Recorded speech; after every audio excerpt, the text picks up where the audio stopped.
আন দেখলি 50 টাকা রে না তো সেদন লা ইলাহা ইল্লাল্লাহ মুহাম্মাদুর রাসূলুল্লাহ ও বাবা গো কি বল। আসসালামু আলাইকুম, হ্যালো গাইস, আপনারা কেমন আছেন? আশা করি সবাই ভালো আছেন। আজকা সায়াদেন আমি যে বস্তার ভিতরে বানতাছি, এই বস্তার ভিতরে একটা অদ্ভুত জিনিস আছে। যে অদ্ভুত জিনিসটার নামটা শুনলে আপনারা একদম ওয়াও বলে করবেন। এই অদ্ভুত জিনিসটার নাম হয়েছে একটা অজগর সাপ। অজগর সাপটা বস্তার ভিতরে ভরিয়ে আনছে রাহুলে আর ইনজামুলদা, এই দুইজনে মিলে আমতলা গ্রামের থেকে অজগর সাপটা আনছে। এই অজগর সাপটা যেহেতু ফরেস্টের বস্তু, এই অজগর সাপটা কুইকলি লয়ে গেছে থানা লয়ে গেছে, থানা ছাড়ে রাহে নাই, ঘুরাই দিছে। তে রাহুলে আর ইনজামুলদা দুজনে প্রচুর চিন্তা পড়ে গেছে অজগর সাপটা কি করব। এই অজগর সাপটা যদি আজকে বস্তি গ্রামে ছাড়ে, হয়তো মানুষের আঁশ মুরগি কুরকা সব খাইয়ে দেব, বা ছোটো ছোটো বাচ্চারাও আমান খাই দিতে পারবো।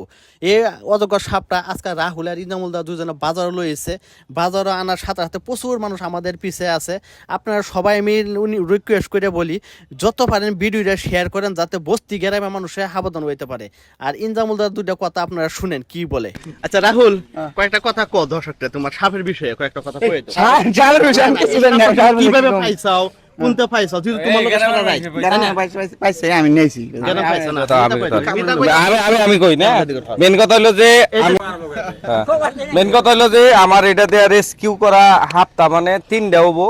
তার মানে আমি এই হাফ বা বনরিয়া যে গুণা জীবজন্তু আছে এই বস্তুগুলো আমি কেড়ে মারবার দিই না। আর আমি এটারে সুন্দর করে সহযোগিতা করে প্রশাসনের সহায় নিয়ে বন বিভাগে সমঝিয়ে দেই।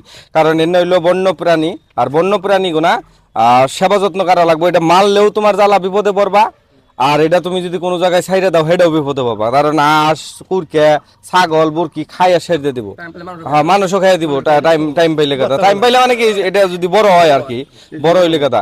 এটা প্রায় 10 কেজি, এটা 10 কেজি, ফুট হইলে 7 ফুট হবো।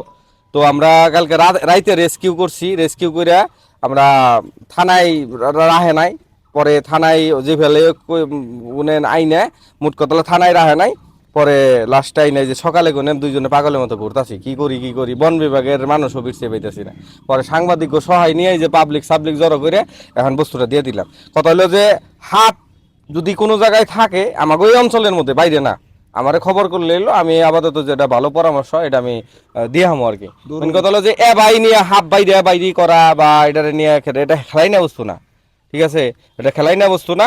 এটা যে যত মানুষ আইছে দেখবার নিগে আইছে, সাপের হাতে খেলা করা যাবে না। এখন আমার একটা কথা ফিল হয় এই মানুষগুলো দেখে, সাপ হইরা হাফ কে নিয়ে ব্যবহার করে মেডিসিন বেসে। হ্যাঁ, কারণ হাফের কথা বললে কথা মানুষ খুব আহে, কিন্তু এনো একটা ভালো কাম করো আইব না, ঠিক আছে?